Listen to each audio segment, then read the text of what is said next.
And you know what? Shout out Casey Mize for, he has this, anticipated start first time in Oh my basically two gosh. years, and they do the thing where it's like, oh yeah, I think we're gonna be able to play, and so he's got I assume he's a very routine heavy guy. That's just a vibe that I get from him. Oh, he is. And so like he goes through the routine, kind of in the back of your head, knowing it's at least not gonna, go according to timeline wise.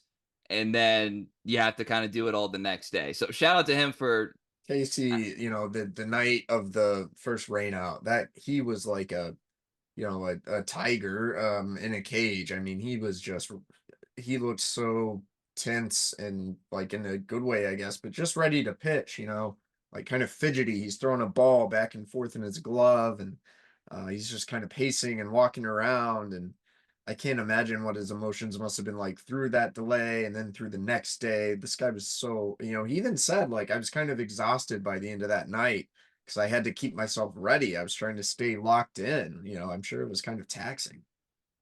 yeah, and maybe in a way it was maybe a little. Now it didn't matter because there was another delay, but like, you know, it's probably hard to go to sleep. Like It, that's it must have been. I don't think we'll ever know exactly what that was like emotionally for Casey. He's very, polished publicly. He's a great interview because he's candid and gives some insight, but he also, um, he I don't think he lets his emotions come out in that setting. I imagine before that game, after that game, when he's talking with his wife or his parents, there must have been a lot of emotion flowing through Casey Mize. It meant a lot to him just to make it back and throw a major league game. sure. And a guy that was sort of like the inverse, and you basically wrote about this on the Athletic. You can read it if you're a subscriber. The inverse of sort of the Manning element, where it's like you felt a lot better about his stuff, even though like it didn't the results didn't necessarily follow how you felt.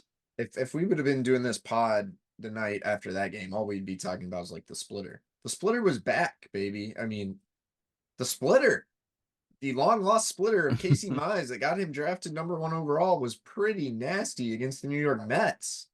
That might be the most encouraging thing that happened this week.